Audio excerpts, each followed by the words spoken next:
صحت اور بیماری انسانی زندگی کے ساتھ ساتھ ہیں. انسان کی زندگی کے کوئی بھی 2 دن ایک جیسے نہیں ہوتے. آج اگر انسان خوش ہے تو کل اداس ہوگا. اگر آج وہ اپنے جسم میں قوت محسوس کر رہا ہے تو کل بیمار ہو سکتا ہے. انسان کے اوپر دن میں بھی کئی بار مختلف طرح کی کیفیات گزرتی ہیں.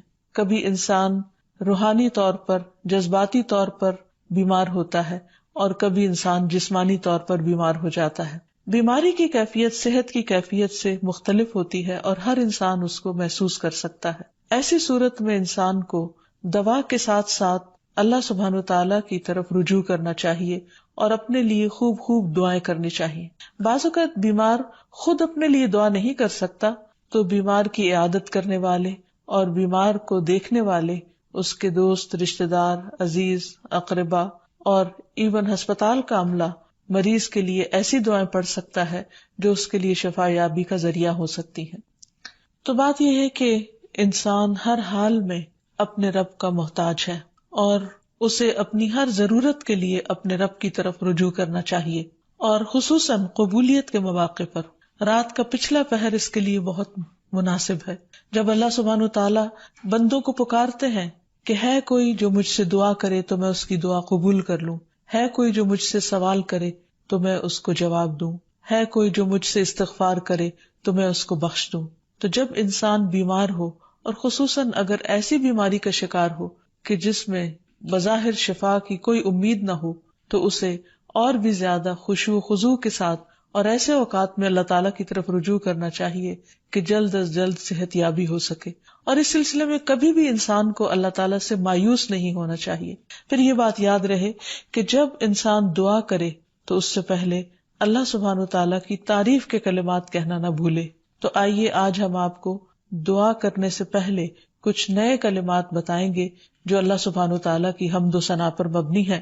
ربنا لک الحمد ملء السماوات والارض وملء ما شئت من شيء بعد اهل الثناء والمجد احق ما قال العبد وكلنا لك عبد اللهم لا مانع لما اعطيت ولا معطي لما منعت ولا ينفع ذا الجد منك الجد. اے ہمارے رب، تمام تعریفیں تیرے ہی لیے ہیں جن سے آسمان اور زمین بھر جائیں اور اس کے بعد جو تو چاہے وہ بھی اس سے بھر جائے. تو ہی تعریف اور بزرگی کے لائق ہے. بندے جو کہتے ہیں تو ان کا سب سے زیادہ حقدار تو ہے اور ہم سب تیرے بندے ہیں.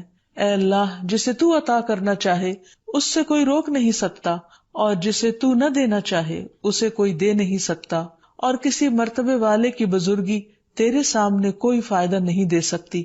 یعنی اللہ سبحانہ وتعالیٰ کے علاوہ کوئی بھی اور ایسا نہیں ہو سکتا جو انسان کی مشکل کو آسان کر سکے. تو آئیے اس کے ساتھ ہم دیکھتے ہیں کہ بیماری کے اسباب کیا ہوتے ہیں، بیماریاں کیوں آتی ہیں. سب سے پہلی بات تو یہ کہ بیماری اللہ کے اذن سے آتی ہے. جب تک اللہ سبحانہ وتعالیٰ کا اذن نہ ہو انسان پر کوئی کسی قسم کی مشکل آ نہیں سکتی. قرآن مجید میں آتا ہے ما اصاب من مصیبت الا باذن اللہ. جو بھی مصیبت آتی ہے وہ اللہ کے اذن سے آتی ہے اور وہ تقدیر کا حصہ ہوتی ہے، اور اس میں اللہ سبحانہ وتعالیٰ کی حکمت اور مشیت کار فرما ہوتی ہے. اور وہ کیا ہو سکتی ہے؟ مثلاً اللہ تعالیٰ کسی بندے کے ساتھ بھلائی کا ارادہ کرتے ہیں، اس کے گناہ معاف کرنا چاہتے ہیں، اس کو کسی خاص چیز کی سمجھ دینا چاہتے ہیں تو اسے تکلیف میں مبتلا کر دیتے ہیں. کیونکہ بعض اوقات انسان زندگی میں اتنا مصروف ہوتا ہے اپنے روزانہ کے روٹین کے کاموں میں کہ وہ ٹھہر کر، رک کر، خاموشی کے ساتھ وقفہ لیے بغیر کوئی ایسی بات سوچتا نہیں کہ جو اسے سوچنی چاہیے، جو اللہ تعالیٰ چاہتے ہیں کہ وہ سوچے. تو جب انسان بیمار ہو جاتا ہے تو ایک اور کنڈیشن میں آ جاتا ہے، وہ آرام کی کیفیت میں آ جاتا ہے. ایسی صورت میں انسان کو وہ باتیں بھی سوچنے کا موقع مل جاتا ہے جو عام طور پر وہ نہیں سوچتا. پھر اسی طرح ہمیں ہمارا دین یہ بھی بتاتا ہے کہ بعض اوقات انسان پر بیماری یا کوئی بھی تکلیف اس کے اپنے ہاتھوں کی کمائی سے آتی ہے، یعنی اس کا اپنا کوئی گناہ یا قصور ہوتا ہے جس کی بنا پر اسے وہ تکلیف پہنچتی ہے. قرآن مجید میں آتا ہے وَمَا أَصَابَكُم مِّن مُّصِيبَةٍ فَبِمَا كَسَبَتْ أَيْدِيكُمْ وَيَعْفُو عَن كَثِيرٍ. اور تمہیں جو بھی مصیبت پہنچی تو وہ اس وجہ سے ہے جو تمہارے ہاتھوں نے کمایا، اور وہ بہت سی چیزوں سے درگزر کر جاتا ہے. اسی طرح بعض اوقات انسان کی بیماریاں اس کے کسی گناہ کا نتیجہ ہوتی ہیں۔ عمر رضی اللہ عنہ نے جب عباس رضی اللہ عنہ سے بارش کی دعا کرنے کے لیے کہا تو انہوں نے کہا، اے اللہ، بے شک مصیبتیں گناہوں کی وجہ سے ہی نازل ہوتی ہیں اور انہیں صرف توبہ ہٹا سکتی ہے۔ پھر اسی طرح ایک اور روایت میں آتا ہے، رسول اللہ صلی اللہ علیہ وسلم نے فرمایا، جب بھی کسی رگ یا آنکھ کو نقصان پہنچتا ہے تو وہ کسی نہ کسی گناہ کی وجہ سے ہوتا ہے، لیکن جو تکالیف اللہ تعالیٰ ویسے ہی ٹالتا رہتا ہے وہ کہیں زیادہ ہو جاتی ہیں۔ پھر اسی طرح بعض بیماریاں انسانوں کے اعلانیہ گناہوں کی وجہ سے بھی ہوتی ہیں، جیسے کہ ایک حدیث میں آتا ہے، جب کسی قوم میں بدکاری عام ہو جاتی ہے اور وہ اعلانیہ اس کا ارتکاب کرتے ہیں تو ان میں طاعون اور ایسی مختلف بیماریاں پھیل جاتی ہیں جو کہ ان سے پہلے گزرے ہوئے لوگوں میں نہ تھی۔ ابو امامہ باہلی سے روایت ہے کہ نبی صلی اللہ علیہ وسلم نے فرمایا، جس بندے کو بھی بیماری سے پچھاڑ دیا گیا ہو تو اللہ تعالیٰ اسے جب بیماری سے اٹھاتا ہے تو وہ پاک ہوتا ہے۔ تو یہ ایک حقیقت ہے کہ انسان کے گناہ اس کے لیے مشکلات کا سبب بنتے ہیں۔ امام ابن القیم الجوزیہ لکھتے ہیں، ان کی ایک مشہور کتاب ہے الداء والدواء، بیماریاں اور علاج، اس میں وہ کہتے ہیں کہ کوئی بھی گناہ ایسا نہیں کہ جس کے اثرات نہ ہوں۔ انسان سے چھوٹی یا بڑی جو بھی کوئی غلطی صادر ہوتی ہے اس کے نتیجے میں کچھ نہ کچھ اثرات اس کی زندگی پر ضرور پڑتے ہیں۔ ہاں، اگر اللہ تعالیٰ معاف کر دے تو وہ اور بات ہے، ورنہ ہر گناہ کی ایک تاثیر ہوتی ہے، اور ان تاثیرات میں سے ایک چیز یہ ہے کہ انسان مختلف قسم کی بیماریوں میں مبتلا ہو جاتا ہے۔ اسی لیے ہم دیکھتے ہیں کہ جب انسان بیماری میں مبتلا ہوتا ہے تو اللہ تعالیٰ اس بیماری کو اس کے گناہوں کا کفارہ بنا دیتے ہیں۔ جیسے حدیث میں آتا ہے کہ جس مسلمان کو کانٹا چبھے یا اس سے زیادہ کوئی تکلیف پہنچتی ہے تو اللہ تعالیٰ اس کے ذریعے اس کے گناہوں کو اس طرح دور کر دیتا ہے جس طرح درخت سے اس کے پتے جھڑتے ہیں۔ تو اس سے ہمیں یہ پتہ چلتا ہے کہ بیماریوں کے آنے کے مختلف اسباب ہوتے ہیں۔ بیماری بہرحال جس بھی وجہ سے آئے، لیکن اصل چیز دیکھنے کی یہ ہے کہ مومن کا رویہ کیا ہے۔ مومن کو اگر کوئی کانٹا بھی چبھتا ہے تو وہ اس پر صبر کرتا ہے۔ اس لیے بیماری یا تکلیف کے آنے پر انسان کو اللہ سے راضی رہنا چاہیے، شکوہ نہیں کرنا چاہیے، کیونکہ جو اللہ سے راضی ہو جاتا ہے کسی آزمائش پر، اللہ تعالیٰ بھی اس سے راضی ہو جاتا ہے۔ پھر اسی طرح اللہ تعالیٰ کا شکر ادا کرنا چاہیے، کیونکہ بیماری اس سے زیادہ شدید بھی ہو سکتی تھی، لہٰذا انسان کو اللہ تعالیٰ جس حال میں رکھے انسان اس پر شکر گزار رہے۔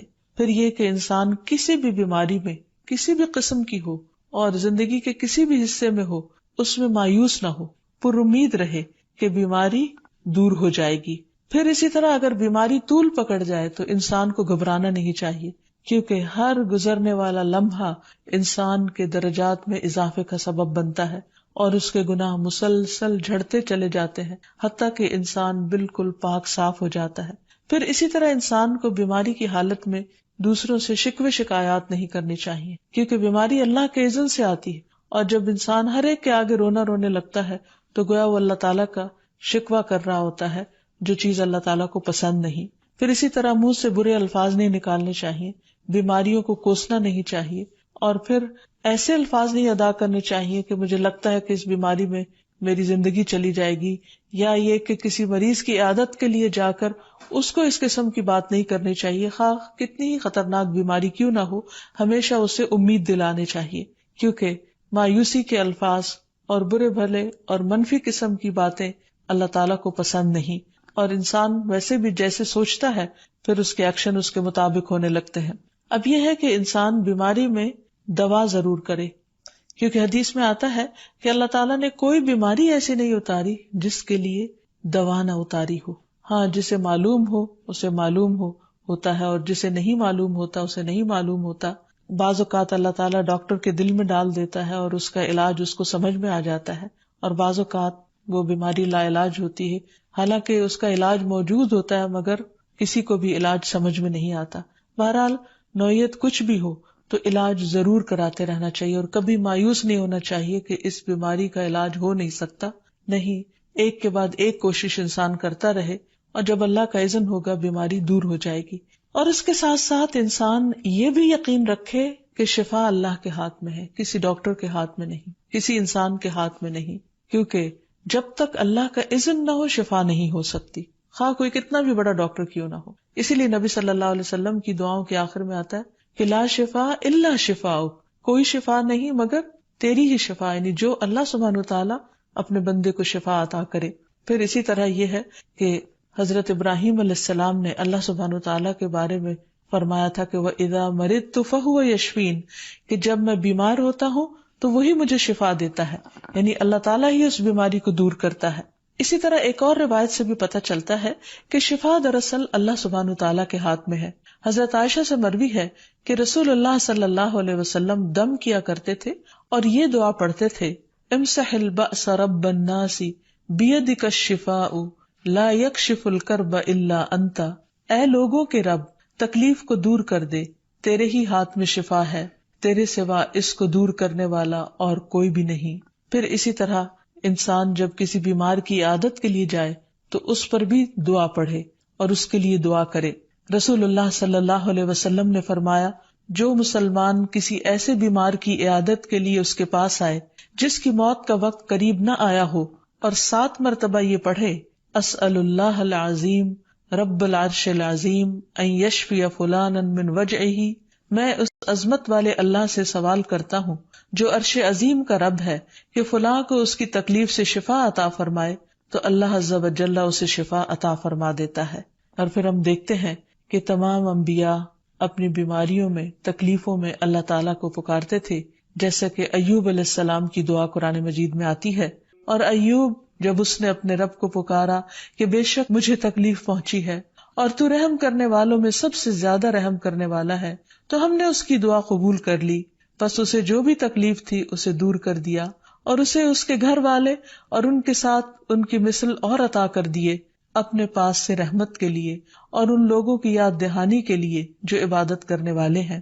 اسی طرح رسول اللہ صلی اللہ علیہ وسلم نے ایک اور موقع پر ایک صحابی عثمان بن ابی عاص الثقفی کو ایک دعا سکھائی. جب وہ نبی صلی اللہ علیہ وسلم کے پاس حاضر ہوئے، وہ کہتے ہیں مجھے اتنی تکلیف تھی کہ قریب تھا کہ وہ مجھے ہلاک کر دیتی، تو نبی صلی اللہ علیہ وسلم نے مجھے فرمایا اس درد کی جگہ پر اپنا دایاں ہاتھ رکھو اور 7 مرتبہ کہو بسم اللہ اعوذ بعزت اللہ وقدرتہ من شر ما اجد واحاذر، اللہ کے نام کے ساتھ میں پناہ مانگتا ہوں اللہ کی عزت کی اور اس کی قدرت کی اس شر سے جو میں محسوس کرتا ہوں، یعنی اس تکلیف سے بچنے کے لیے جو مجھے محسوس ہو رہی ہے اور جس سے میں خوف محسوس کرتا ہوں. عثمان کہتے ہیں کہ جب میں نے یہ پڑھا تو اللہ سبحانہ وتعالیٰ نے مجھے شفا عطا کر دی. پھر اسی طرح ہر بیماری سے شفا کی دعا نبی صلی اللہ علیہ وسلم نے سکھائی. عبداللہ بن عباس سے مروی ہے کہ نبی اکرم صلی اللہ علیہ وسلم نے فرمایا جب کوئی شخص کسی ایسے مریض کی عیادت کرے جس کی موت کا وقت ابھی قریب نہ آیا ہو اور اس کے پاس 7 مرتبہ یہ دعا پڑھے اسأل اللہ العظیم رب العرش العظیم ان یشفیک، میں عظمت والے اللہ جو عرش عظیم کا رب ہے اس سے دعا کرتا ہوں کہ وہ تمہیں شفا عطا کرے، تو اللہ تعالیٰ اسے اس مرض سے شفا عطا کر دے گا. پھر اسی طرح نبی صلی اللہ علیہ وسلم اگر کسی کو کوئی پھوڑا بنسی ہوتی تو اپنے لعاب دہن کے ساتھ زمین کی مٹی تھوڑی سی لے کر اس درد تکلیف والی جگہ پر لگاتے تو اس سے بھی شفا ہوتی. حضرت عائشہ کہتی ہیں کہ جب کسی انسان کے عضو میں کوئی تکلیف ہوتی، پھوڑا یا زخم ہوتا، تو نبی صلی اللہ علیہ وسلم اپنی انگلی اس طرح رکھتے، اور سفیان جو راوی ہیں انہوں نے اپنی شہادت کی انگلی زمین پر رکھی، پھر اسے اٹھا کر فرمایا بسم اللہ تربت اردنا بریقت بعدنا لیشفى به سقیمنا باذن ربنا، اللہ کے نام کے ساتھ ہماری زمین کی مٹی ہمارے رب کے حکم سے ہم میں سے بعض کے تھوک کے ساتھ ہمارے بیمار کو شفا دی جائے.